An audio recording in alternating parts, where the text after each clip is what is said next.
Hello friends, NCERT science class 10 की इस video में आपका स्वागत है। इस वीडियो में आज हम पढ़ेंगे प्रकाश का अपवर्तन यानी रिफ्रैक्शन ऑफ लाइट। फ्रेंड्स, इस वीडियो में हम प्रकाश के अपवर्तन से रिलेटेड डिफरेंट टॉपिक्स के बारे में डिटेल में डिस्कशन करेंगे। तो आइए इस वीडियो को हम शुरू करते हैं।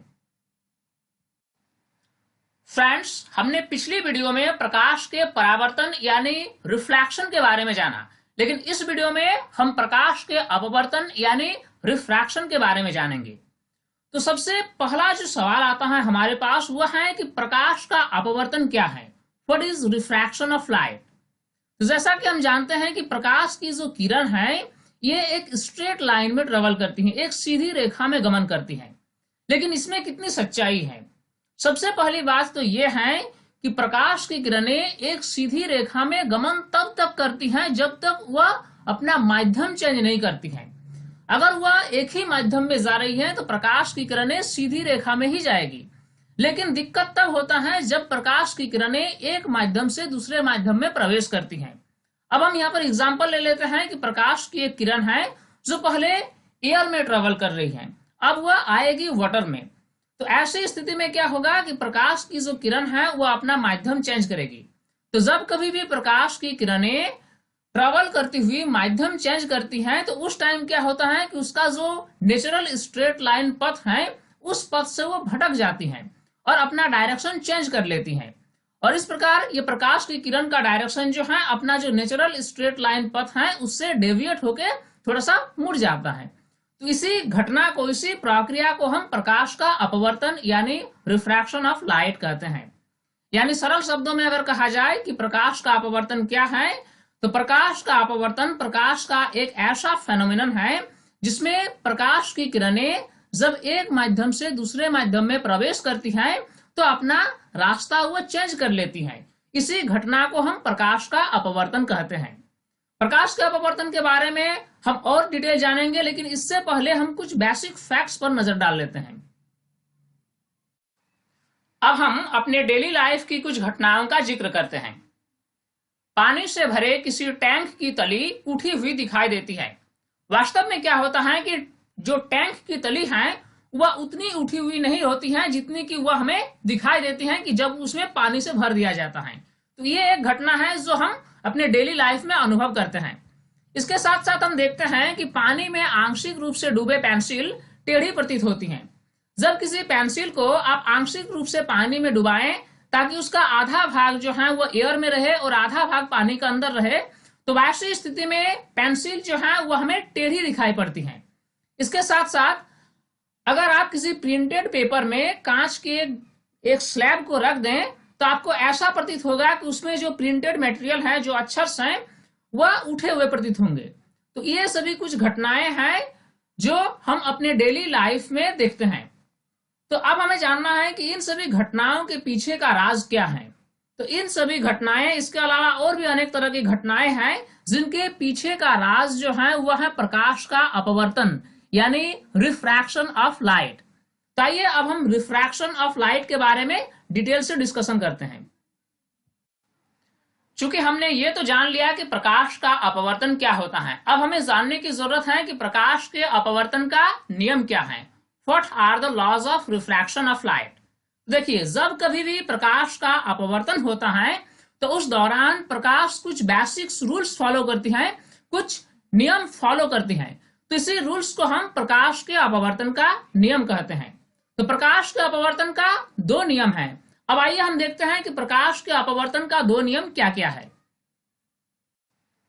अपवर्तन के नियम को एकदम हम ग्राउंड लेवल में समझेंगे। हम इमेजिन करते हैं कि दो मीडियम है, एक है फर्स्ट मीडियम और एक है सेकंड मीडियम, और दोनों मीडियम को अलग करने वाले इंटरफेस हैं। ये इंटरफेस क्या है? नहीं, ये इंटरफेस एक ऐसा सरफेस है जो कि दोनों मीडियम को अलग करती है। अब हम इमेजिन करते हैं कि एक लाइट रे इस इंटरफेस पर आकर टकराती है। तो जब ये लाइट रे इंटरफेस पर आकर टकराती हैं तो यहाँ क्या होता है ना, प्रकाश का अपवर्तन होता है। यानी प्रकाश अपना मूल जो डायरेक्शन है उससे डेविएट हो जाती है। अब जिस पॉइंट पर ये किरण आकर टकराती हैं उस पॉइंट पर हम एक नॉर्मल डालेंगे जिससे हम अभिलंब कहेंगे। ये अभिलंब क्या है? ये एक परपेंडिकुलर लाइन है जो कि इंटरफेस के परपेंडिकुलर है। तो यहाँ पर हमें तीन चीज दिखाई दे रही है, एक है आपतित किरण, दूसरा है अपवर्तित किरण और तीसरा है अभिलंब यानी नॉर्मल। आपतित किरण को हम इंग्लिश में इंसिडेंट रे कहेंगे और अपवर्तित किरण को हम इंग्लिश में रिफ्रैक्टेड रे कहेंगे। तो यहाँ तीन चीज हमें दिखाई दे रही है, एक है आपतित किरण, एक है अपवर्तित किरण और एक है अभिलंब यानी नॉर्मल। तो अपवर्तन का जो पहला नियम है वह ये बताती है कि ये तीनों चीज एक ही तल में होगी, एक ही प्लेन में होगी। यानी प्रथम नियम ये बताती है कि आपतित किरण, अपवर्तित किरण और अभिलंब ये तीनों एक ही तल में होगी, एक ही प्लेन में होगी। तो ये रहा अपवर्तन के प्रथम नियम। अब हम अपवर्तन के द्वितीय नियम को देखते हैं। आपतित किरण और अभिलंब के बीच का कोण को I द्वारा इंडिकेट किया जाता है और इससे आपतन कोण कहा जाता है। इंग्लिश में अगर बात करें तो इससे कहा जाएगा एंगल ऑफ इंसिडेंस। उसी प्रकार अपवर्तित किरण और अभिलंब के बीच का कोण को R द्वारा इंडिकेट किया जाता है और इससे कहा जाता है अपवर्तन कोण यानी एंगल ऑफ रिफ्रैक्शन। तो अपवर्तन का जो सेकंड नियम है वो ये बताती है कि साइन I और साइन R का जो रेशियो है वह एक कांस्टेंट क्वांटिटी होगा, एक फिक्स्ड राशि होगा। यानी sine I divided by sine R, इसका जो रिजल्टेंट वैल्यू होगा वह एक नियतांक होगा, एक कांस्टेंट होगा। तो इसी नियम को अपवर्तन का सेकंड नियम कहा जाता है या फिर इससे स्नेल्स लॉ ऑफ रिफ्रैक्शन भी कहा जाएगा, यानी स्नेल के अपवर्तन का नियम। यहाँ एक इंपॉर्टेंट पॉइंट है कि जब कभी भी किसी प्रकाश की किरण का अपवर्तन होता है तो अपवर्तन के बाद ये अपवर्तित किरण कभी कभार अभिलंब के सामने आती है तो कभी कभार अभिलंब से दूर भागती है। ये डिपेंड करता है कि प्रकाश की किरण जो है वह किस माध्यम से किस माध्यम में जा रही है। अगर प्रकाश की किरण रेयरर मीडियम से डेंसर मीडियम में आए यानी विरल माध्यम से सघन माध्यम में आए तो प्रकाश की किरण नॉर्मल की ओर मुड़ेगी, अभिलंब की ओर मुड़ेगी। लेकिन अगर इसका उल्टा हो यानी प्रकाश की किरण डेंसर मीडियम से रेयरर मीडियम में जाए यानी सघन माध्यम से विरल माध्यम में जाए तो प्रकाश की किरण अभिलंब से दूर भागेगी। इस प्रकार अपवर्तन के प्रथम नियम और द्वितीय नियम को हमने समझ लिया। अब आइए इन दोनों नियम को हम शब्दों में लिखने की कोशिश करते हैं। फर्स्ट लॉ बताती है आपतित किरण, अपवर्तित किरण तथा दोनों माध्यमों को पृथक करने वाले सतह के आपतन बिंदु पर अभिलंब सभी एक ही तल में होंगे। यानी तीन चीज दिया हुआ है, एक है आपतित किरण, दूसरा है अपवर्तित किरण और तीसरा है अभिलंब यानी सतह पर जो अभिलंब डाला गया। तो ये तीनों चीज जो है एक ही तल में होंगी, एक ही प्लेन में होंगी। ये जो है ये है प्रथम नियम। और सेकंड नियम जो है वो क्या है, न प्रकाश के किसी निश्चित रंग तथा निश्चित माध्यमों के युग्म के लिए आपतन कोण की ज्या यानी साइन तथा अपवर्तन कोण की ज्या का अनुपात स्थिर होगा। यानी कहने का मतलब कि साइन I और साइन R का जो रेशियो होगा वह एक फिक्स्ड होगा। यहाँ एक इंपॉर्टेंट पॉइंट है कि ये फिक्स तभी होगा अगर हम प्रकाश के रंग को चेंज नहीं करें, साथ ही साथ माध्यमों को भी चेंज नहीं करें। अगर हम प्रकाश के रंग या फिर माध्यमों को चेंज कर देंगे तो ये राशि फिक्स नहीं होगी, ये राशि में बदलाव आएगा। इसीलिए यहाँ पर यह शब्द लगाया गया है कि प्रकाश के किसी निश्चित रंग तथा निश्चित माध्यमों का युग्म। यहाँ और एक इंपॉर्टेंट पॉइंट है कि ये सेकंड नियम जो है तभी सही है कि अगर ये I का मान यानी एंगल ऑफ इंसिडेंस का मान 0 डिग्री से अधिक हो और 90 डिग्री से कम हो। यानी स्नेल का अपवर्तन का नियम तभी मान्य होगा अगर एंगल ऑफ इंसिडेंस 0 डिग्री से अधिक हो और 90 डिग्री से कम हो। इस प्रकार अपवर्तन का प्रथम नियम और द्वितीय नियम को हमने देख लिया। प्रकाश के अपवर्तन को लेकर एक क्वेश्चन अक्सर चर्चा में रहती है कि प्रकाश के अपवर्तन का कारण क्या है, या फिर इस क्वेश्चन को आप ऐसे भी पूछ सकते हैं कि एक माध्यम से दूसरे माध्यम में जाने पर प्रकाश किरण के मुड़ने की वैज्ञानिक कारण क्या है। एक्चुअली होता क्या है कि जब प्रकाश की किरण एक माध्यम से दूसरे माध्यम में जाती है तो प्रकाश जो है अपना डायरेक्शन बदल लेती है। तो इसके पीछे का वैज्ञानिक कारण क्या है। तो होता क्या है कि प्रकाश का जो वेग है, प्रकाश की जो चाल है, ये अलग अलग माध्यम में अलग अलग होती है। तो जब प्रकाश एक माध्यम से दूसरे माध्यम में जाती है तो उसके चाल में परिवर्तन आ जाता है और चाल में परिवर्तन आने के कारण प्रकाश की किरण का जो डायरेक्शन है ये चेंज हो जाता है, यानी विभिन्न माध्यमों में प्रकाश के वेग में भिन्नता के कारण ऐसा होता है। अब हमारा अगला टॉपिक है अपवर्तनांक यानी रिफ्रैक्टिव इंडेक्स। हर मीडियम की अपनी अपनी रिफ्रैक्टिव इंडेक्स होती है। अब ये रिफ्रैक्टिव इंडेक्स क्या है आइए समझते हैं। स्नेल के अपवर्तन नियम के अनुसार हम जानते हैं कि साइन आई और साइन आर का जो रेशियो है वह एक कांस्टेंट क्वांटिटी होता है, एक फिक्स्ड रेशियो होता है, और इसी कांस्टेंट क्वांटिटी को ही हम कहते हैं अपवर्तनांक यानी रिफ्रैक्टिव इंडेक्स, और इससे हम n21 द्वारा इंडिकेट करते हैं। अब सवाल यह है कि n21 क्यों? क्योंकि n21 जो है ये अपवर्तनांक है। किसका अपवर्तनांक है? ये जो है ये अपवर्तनांक है दूसरे माध्यम का प्रथम माध्यम के सापेक्ष, यानी n21 जो है वह प्रथम माध्यम के सापेक्ष दूसरे माध्यम का अपवर्तनांक है। ये बात ध्यान में रखनी होती है। प्रथम माध्यम क्या है? जिस माध्यम में प्रकाश की किरण सबसे पहले आती है वह है प्रथम माध्यम, और दूसरा माध्यम क्या है ना, जिस माध्यम में प्रकाश की किरण बाद में पहुंचती है वह है दूसरा माध्यम। तो ये जो अपवर्तनांक है ये अपवर्तनांक है दूसरे माध्यम का प्रथम माध्यम के सापेक्ष।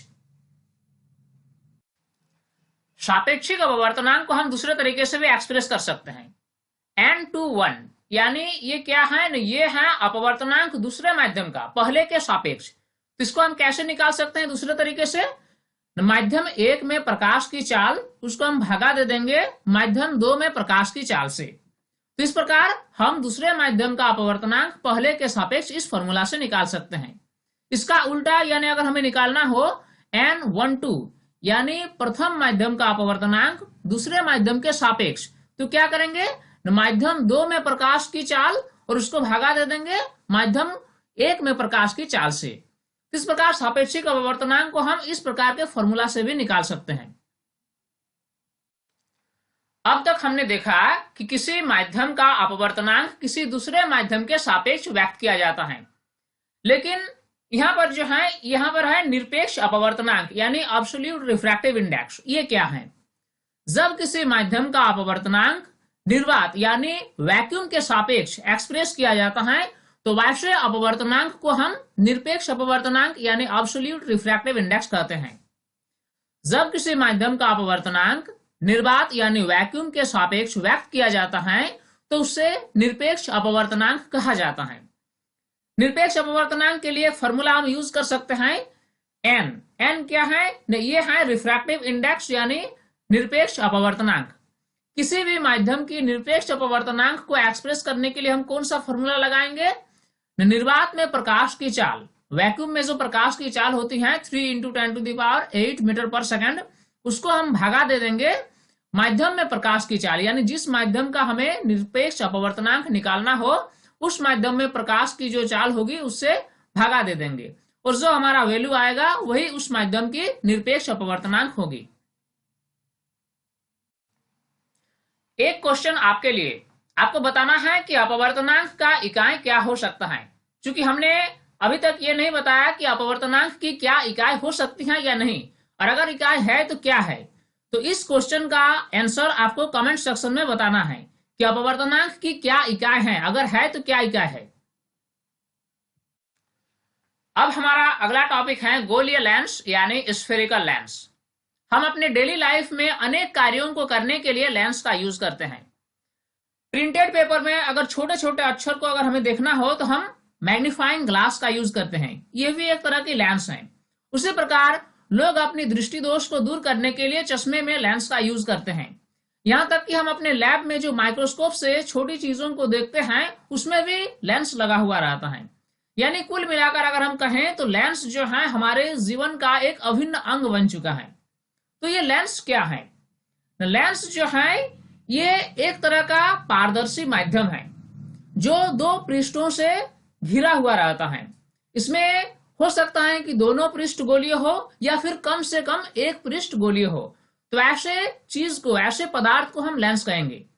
यानी दो पृष्ठों से घिरा हुआ कोई पारदर्शी माध्यम जिसका एक या दोनों पृष्ठ गोलीय है लेंस कहलाता है। आमतौर पर दो तरह के लेंस होते हैं। उत्तल लेंस, इसे कन्वेक्स लेंस भी कहा जाता है, और अवतल लेंस, इसे कनकेव लेंस भी कहा जाता है। उत्तल लेंस क्या होती हैं?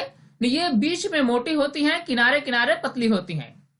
जो मैग्नीफाइंग ग्लास हम छोटे लिखावट को पढ़ने में यूज करते हैं, वो क्या है? वह एक तरह का उत्तल लेंस है। अगर इसको हम छू के देखेंगे तो हमें पता चलेगा कि बीच वाली जो भाग है ये मोटी होती है और किनारे किनारे पतली होती हैं। तो ये जो है ये उत्तल लेंस है। अगर इसका हम डायग्राम बनाएंगे तो इसका डायग्राम इस तरह बनेगा। लेकिन अवतल लेंस जो होता है ये उसका उल्टा होता है, यानी बीच में जो है ये पतली होती है और किनारे किनारे मोटी होती है। यानी कहने का मतलब कि लेंस जो है ये आमतौर पर दो तरह के होते हैं, कन्वेक्स लेंस और कनकेव लेंस। लेंस का एक साइड या फिर दोनों साइड गोलीय हो सकता है। अगर किसी उत्तल लेंस के दोनों साइड गोलीय हैं तो वैसे उत्तल लेंस को हम डबल कन्वेक्स लेंस या फिर हिंदी में द्वि उत्तल लेंस कहेंगे। ठीक इसी प्रकार कनकेव लेंस के केस में अगर किसी अवतल लेंस के दोनों साइड अगर गोलीय हो तो वैसे अवतल लेंस को हम डबल कनकेव लेंस या फिर द्वि अवतल लेंस कहेंगे।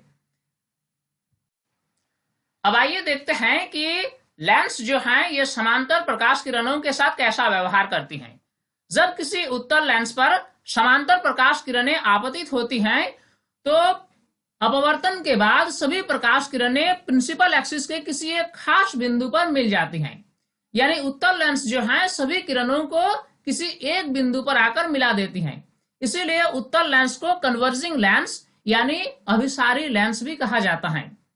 ठीक इसी प्रकार अगर हम अवतल लेंस का उदाहरण लें तो अवतल लेंस जो है ये समांतर प्रकाश किरणों की बिंब को बिखेर देती हैं, जिसके कारण ये सभी प्रकाश की किरणें किसी एक बिंदु पर मिल नहीं पाती हैं और ये प्रकाश किरणें ऐसी प्रतीत होती हैं कि पीछे किसी बिंदु से निकल रही हैं। इसीलिए अवतल लेंस को डाइवर्जिंग लेंस यानी अपसारी लेंस भी कहा जाता है। लेंसों से संबंधित कुछ महत्वपूर्ण टर्म्स के बारे में अब हम जानेंगे। वक्रता केंद्र यानी सेंटर ऑफ कर्वेचर,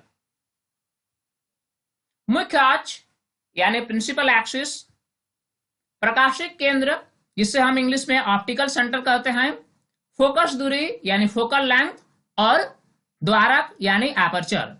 किसी लेंस की वक्रता केंद्र, मुख्य अक्ष, प्रकाशिक केंद्र, फोकस दूरी और द्वारक क्या है इसके बारे में हमें जानकारी होनी चाहिए। किसी उत्तल लेंस यानी कन्वेक्स लेंस का उदाहरण लेकर हम पहले समझते हैं कि वक्रता केंद्र क्या है यानी सेंटर ऑफ कर्वेचर क्या है। किसी उत्तल लेंस में दो सरफेस होती हैं, पहला और दूसरा। तो पहला सरफेस जो है ये भी किसी गोले का एक भाग है और उस गोले का जो केंद्र होगा उससे हम C1 द्वारा इंडिकेट करेंगे। ठीक उसी प्रकार दूसरा जो सरफेस है ये भी किसी एक गोले का भाग होगा और उसका जो केंद्र होगा उससे हम C2 द्वारा इंडिकेट करेंगे। तो ये जो दो बिंदु हैं C1 और C2, इसे ही हम कहते हैं वक्रता केंद्र यानी सेंटर ऑफ कर्वेचर। अब इन दोनों बिंदुओं को मिलाने वाली सरल रेखा जो होगी, स्ट्रेट लाइन जो होगी, उससे हम कहेंगे प्रिंसिपल एक्सिस। इस प्रकार किसी लेंस के प्रिंसिपल एक्सिस और सेंटर ऑफ कर्वेचर क्या है हमने समझ लिया। अब हम समझेंगे कि किसी लेंस की फोकस दूरी क्या है, फोकल लेंथ क्या है। किसी लेंस की जो मिडिल पॉइंट है उससे हम कहेंगे प्रकाशिक केंद्र यानी ऑप्टिकल सेंटर। दर्पण के केस में हमने देखा कि किसी दर्पण का जो मिडिल पॉइंट है उसको हमने पोल यानी ध्रुव कहा, लेकिन लेंस के केस में जो मिडिल पॉइंट है उस पॉइंट को हम ऑप्टिकल सेंटर यानी प्रकाशिक केंद्र कहेंगे। अब इस लेंस का एग्जाम्पल लेकर हम फोकस दूरी को समझने की कोशिश करते हैं। जब इस लेंस पर समानांतर प्रकाश किरणें आपतित हो रही हैं तो अपवर्तन के बाद ये सभी प्रकाश किरणें प्रिंसिपल एक्सिस के किसी एक खास बिंदु पर मिल जाती हैं और जिस बिंदु पर ये सभी प्रकाश किरणें एक दूसरे से मिलती है उस बिंदु को F द्वारा इंडिकेट कहा जाता है और जिससे मुख्य फोकस यानी प्रिंसिपल फोकस कहा जाता है। तब फोकस दूरी क्या है? न फोकस दूरी ऑप्टिकल सेंटर और मुख्य फोकस के बीच का जो डिस्टेंस है, इसी डिस्टेंस को हम फोकल लेंथ यानी फोकस दूरी कहेंगे। अगर प्रकाश की किरणों को हम विपरीत दिशा से आपतित कराएं तो क्या होगा? अपवर्तन के बाद ये सभी प्रकाश की किरणें प्रिंसिपल एक्सिस के किसी एक खास बिंदु पर लेफ्ट साइड में आके मिलेंगी और इसी पॉइंट को हम एफ द्वारा इंडिकेट करेंगे और एफ और ऑप्टिकल सेंटर के बीच का जो डिस्टेंस होगा उसी डिस्टेंस को हम फोकल लेंथ यानी फोकस दूरी कहेंगे। तो हमने क्या देखा कि किसी भी लेंस के दो मुख्य फोकस होते हैं, एक लेफ्ट साइड में और एक राइट साइड में। अब ये इमेजिन करते हैं कि एक उत्तल लेंस है, तो इसकी जो लेफ्ट साइड में जो मुख्य फोकस होगी उससे हम F1 द्वारा इंडिकेट करेंगे और राइट साइड में जो मुख्य फोकस होगी उससे हम F2 द्वारा इंडिकेट करेंगे। यानी हम कह सकते हैं कि किसी भी लेंस के दो मुख्य फोकस हो सकते हैं, एक लेफ्ट साइड में और एक राइट साइड में। ठीक इसी प्रकार अब हम कनकेव लेंस यानी अवतल दर्पण के केस में देखते हैं। जब किसी अवतल दर्पण पर समानांतर प्रकाश किरणें आपतित होती हैं तो अपवर्तन के बाद ये सभी प्रकाश किरणें डाइवर्स हो जाती हैं और डाइवर्स होने के कारण ये सभी प्रकाश किरणें किसी एक खास बिंदु पर मिल नहीं पाती हैं और ऐसा प्रतीत होता है कि अपवर्तन के बाद ये सभी प्रकाश किरणें लेंस के पीछे किसी एक खास बिंदु से निकल रही हो। तो इसी बिंदु को जहां से प्रकाश की किरणें निकलती हुई प्रतीत हो रही हैं उस बिंदु को इस लेंस का मुख्य फोकस कहा जाता है, जिसे एफ द्वारा इंडिकेट किया जाता है।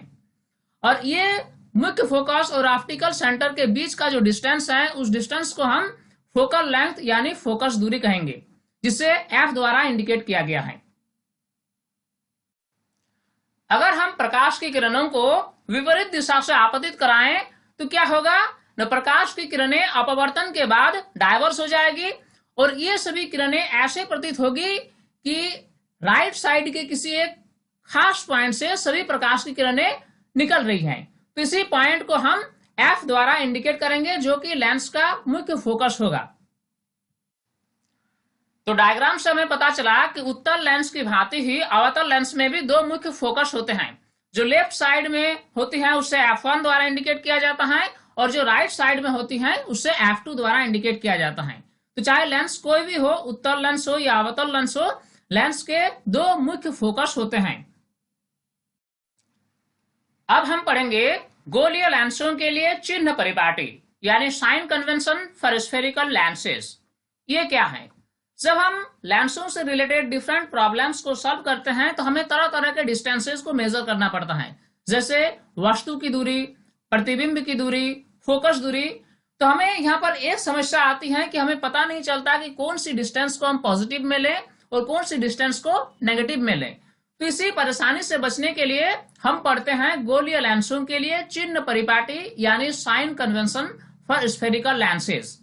तो फ्रेंड्स, हमारे चैनल में प्रकाश के परावर्तन के नाम से एक वीडियो ऑलरेडी डाला हुआ है जिसमें हमने दर्पण के लिए चिन्ह परिपाटी का उल्लेख किया है। तो जो दर्पण के लिए जो चिन्ह परिपाटी है सम वही चिन्ह परिपाटी लेंस के लिए भी एप्लीकेबल होगी। तो उस वीडियो को आप जरूर देख लेंगे जिसका लिंक इस वीडियो के डिस्क्रिप्शन सेक्शन में हमने डाल दिया है। उस वीडियो को देखने के बाद आपको चिन्ह परिपाटी को समझने में किसी प्रकार की कोई दिक्कत नहीं होगी। बस इसमें ध्यान दो बात रखनी है। पहला तो ये कि गोलीय दर्पणों के लिए जो चिन्ह परिपाटी हम अपनाई जाती है वही चिन्ह परिपाटी हम लेंसों के लिए भी अपनाएंगे। और दूसरी बात क्या है कि दर्पण में सभी दूरियां ध्रुव से नापी जाती हैं, लेकिन लेंस के केस में सभी दूरियां प्रकाशिक केंद्र यानी ऑप्टिकल सेंटर से नापी जाएंगी। बस ये दो पॉइंट ही आपको याद रखना है, यानी चिन्ह परिपाटी चाहे मिरर का हो या लेंस का हो सेम होगी। अब हम देखेंगे lens formula. 1 divided by V minus 1 divided by U is equal to 1 divided by F। ये जो इक्वेशन है इसी इक्वेशन को लेंस फॉर्मूला कहा जाता है। इस फॉर्मूला का यूज हम कहाँ करते हैं? जब लेंसों से रिलेटेड डिफरेंट न्यूमेरिकल प्रॉब्लम्स को हमें सॉल्व करना होगा तो इस फॉर्मूला का हम यूज करते हैं। यहाँ आप जान लें कि V जो है ये है इमेज डिस्टेंस यानी प्रतिबिंब की दूरी, U जो है वह है वस्तु की दूरी यानी ऑब्जेक्ट डिस्टेंस और F है फोकस दूरी यानी फोकल लेंथ। तो ये जो इक्वेशन है इसी इक्वेशन को लेंस फॉर्मूला कहा जाता है। लेंस फॉर्मूला जो है देखने में मिरर फॉर्मूला जैसा ही है, लेकिन इसमें थोड़ी सी डिफरेंस है। मिरर फॉर्मूला में क्या है कि 1 डिवाइडेड बाय v और 1 डिवाइडेड बाय u के बीच पॉजिटिव साइन रहता है, लेकिन लेंस फॉर्मूला में ये जो साइन है वो नेगेटिव रहता है। इस बात का आप विशेष ध्यान दें कि लेंस फॉर्मूला में नेगेटिव साइन रहता है, जबकि मिरर फॉर्मूला में पॉजिटिव साइन रहता है। अब हम अगले टॉपिक में आएंगे, लेंस की क्षमता यानी पावर ऑफ ए लेंस। किसी लेंस द्वारा प्रकाश किरणों को मुख्य अक्ष की ओर मोड़ने की मात्रा को लेंस की क्षमता कहा जाता है। कोई भी लेंस की पावर क्या है, न वह लेंस प्रकाश की किरणों को मुख्य अक्ष की ओर कितनी मात्रा में मोड़ पा रही है, उसी के द्वारा उसका पावर का आकलन किया जाता है। अगर कोई लेंस प्रकाश की किरणों को मुख्य अक्ष की ओर ज्यादा मोड़ पा रही है तो उसका क्षमता अधिक होगा, और अगर किसी लेंस जो है ये प्रकाश की किरणों को ज्यादा मोड़ नहीं पाती हैं तो उसकी क्षमता कम होगी। अब इसको हम एक एग्जांपल के जरिए समझने की कोशिश करेंगे। हमारे पास दो उत्तल लेंस हैं। अब दोनों पर पैरेलल प्रकाश की किरणें हम डालते हैं, तो हम देखते हैं कि जो पहला लेंस है वह प्रकाश की किरण को मोड़ती तो ठीक है, लेकिन उसको कम मोड़ पाती है। लेकिन जो दूसरी लेंस है वह प्रकाश की किरण को बहुत ज्यादा मोड़ देती है। इसीलिए हम कह सकते हैं कि जो दूसरी लेंस है वह अधिक पावरफुल है, यानी दूसरी लेंस की जो क्षमता है, पावर है, वह पहली लेंस की तुलना में अधिक है। यहाँ एक इंपॉर्टेंट बात याद रखना है कि जो उत्तल लेंस होती है उसकी पावर हमेशा पॉजिटिव में होती है, लेकिन अवतल लेंस की जो पावर होती है वह नेगेटिव में होती है। कारण क्या है कि उत्तल लेंस जो है वह प्रकाश की किरणों को प्रिंसिपल एक्सिस की तरफ मोड़ती है, लेकिन अवतल लेंस क्या करती है कि वह प्रकाश की किरण को प्रिंसिपल एक्सिस से बाहर करती है। अवतल लेंस के केस में क्या होता है कि जब प्रकाश की किरण अवतल लेंस पर आपतित होती है तो अपवर्तन के बाद ये प्रकाश की किरण जो है ये प्रिंसिपल एक्सिस से दूर चली जाती हैं। यानी कहने का मतलब ये जो है ये प्रकाश की किरण को प्रिंसिपल एक्सिस की तरफ मोड़ने के बजाय इसको प्रिंसिपल एक्सिस से बाहर की ओर मोड़ देती हैं, जिसके कारण लेंस की जो क्षमता है उसे हम नेगेटिव में लेते हैं। यही कारण है कि कनकेव लेंस का यानी अवतल लेंस का जो पावर है, जो क्षमता है, वह नेगेटिव में लिया जाता है। तो कहने का मतलब यह हुआ कि कन्वेक्स लेंस का पावर पॉजिटिव होता है और कनकेव लेंस का पावर नेगेटिव होता है। लेंस की क्षमता के लिए एक इक्वेशन दिया हुआ है, वह क्या है न P is equal to 1 divided by F, यानी किसी भी लेंस की जो पावर है वो क्या होगी न 1 के साथ F को डिवाइड कर देंगे। यानी किसी भी लेंस की अगर हमें पावर निकालना हो तो 1 डिवाइडेड बाय फोकल लेंथ। यहाँ एक बात ध्यान में रखनी है कि जब कभी भी किसी लेंस की पावर हमें निकालना है तो जो फोकस दूरी है उसको सबसे पहले हमें मीटर में कन्वर्ट कर लेना है, और मीटर में कन्वर्ट करने के बाद ही इस वैल्यू को पुट करना है, तब हमें लेंस की क्षमता निकालना है। अगर हम फोकस दूरी को सेंटीमीटर ही रहने दें या कोई दूसरे मात्रक में रहने दें और उसके बाद अगर हम निकालते हैं तो वह हमारा जो है करेक्ट रिजल्ट नहीं देगा। इसीलिए सबसे पहले हमें क्या करना है ना, फोकस दूरी को मीटर में बदल लेना है। यहाँ एक इंपॉर्टेंट पॉइंट है कि लेंस की क्षमता जो है इसका एसआई मात्रक है डायोप्टर। चलिए इस वीडियो में हमने काफी कुछ सीखा। अब एक क्वेश्चन आपके लिए। एक उत्तल लेंस है, कन्वेक्स लेंस है, जिसकी फोकस दूरी 10 सेंटीमीटर दिया हुआ है, तो लेंस की क्षमता क्या होगी? आप इसका जवाब कमेंट सेक्शन में जरूर डालें। फ्रेंड्स, इस वीडियो में हम एक टॉपिक को टच नहीं किए हैं, वह है लेंस द्वारा प्रतिबिंब की प्रकृति, स्थिति तथा आपेक्षिक साइज। किसी भी लेंस द्वारा किसी वस्तु का प्रतिबिंब कहाँ बनेगा, कैसा बनेगा, कितनी बड़ी बनेगी, इसके लिए अगर आप चाहते हैं कि एक वीडियो मैं बना दूं तो आप कमेंट सेक्शन में जरूर हमें लिखें। फ्रेंड्स, हमारी मेहनत को सफल बनाने के लिए आप इस वीडियो को लाइक जरूर करें और हमारे यूट्यूब चैनल साइंस प्लेटफॉर्म को सब्सक्राइब करना न भूलें। साथ ही नोटिफिकेशन बेल को भी ऑन कर लें ताकि हर नए वीडियोस की लेटेस्ट अपडेशन आपको आसानी से मिलती रहे। तब तक के लिए बाय।